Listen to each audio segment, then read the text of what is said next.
გიზიარებთ წიწაკის მწნილის ძალიან კარგ რეცეპტს.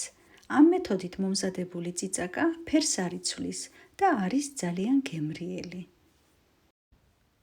მე მაქვს 5 კილო წიწაკა. გავშალე მაგიდაზე და გავაჩერე 2 დღე ასეთ მდგომარეობაში, რომ ცოტა დარბილდეს. პირველ რიგში წიწაკა კარგად გავრეცხოთ და დავწუროთ. დავჩხვლიტოთ წიწაკა ალაგ-ალაგ ჩანგლით დაფაზე. დაჩხლეტილი წიწაკა მოვათავსოთ შესაფერის ჭურჭელში. მოვაყაროთ კამა და დავაწყოთ ზემოდან სიმინდის ფუჩეთში. სიმინდის ფუჩეთში შეგიძლიათ გაუკეთოთ, შეგიძლიათ არა. როცა არ მაქვს, მე არ ვამატებ.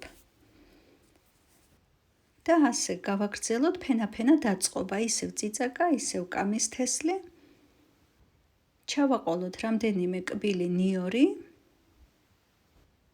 და დავადოთ სიმძიმე. მე მდინარის ქვა მაქვს მოთავსებული ცელოფანში. შეგიძლიათ გაშლილი დიდი თეფში ჩადოთ და ზემოდან დაადოთ სიმძიმე. ახლა მოვამზადოთ მარილწყალი. 7 ლიტრა წყალში გავხსნათ 1 კილო მარილი, რომელიც არ შეიცავს იოდს. უმჯობესია მარილი კონდეს ოდნავ მეტი, ვიდრე აკლდეს. თუ ოდნავ მარილიანი გამოგვივიდა წიწაკა, გადავავლოთ ცივი წყალი და გემრიელად მივირთვათ. დავასხათ მარილწყალი წიწაკას და დავდგათ გრილ ადგილას 10 დღით. 10 დღის განმავლობაში ყოველ დღე უნდა ამოვურიოთ კარგად და ისევ დავადოთ ზემოდან სიმძიმე. მე-11 დღეს ამოვიღოთ წიწაკა და კარგად გავწუროთ.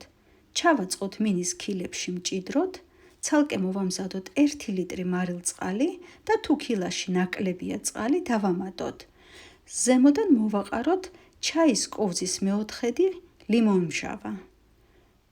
დავადოთ თავისივე ფუჩეთში და დავახუროთ სახურავი. დავდგათ ისევ გრილ ადგილას და გემრიელად მივირთვათ. მარილწყალი, რომელიც დაგვჭირდება მინის ქილაში დასამატებლად, მზადდება შემდეგნაირად. 1 ლიტრა წყალში გავხსნათ 1 სუფრის კოვზი სავსე მარილი. კარგად მოვურიოთ და დავამატოთ. თუ ყველა რჩევას გაითვალისწინებთ, გამოგივათ ისეთი წიწაკის მწნილი, როგორიც არის ვიდეოში ნაჩვენები.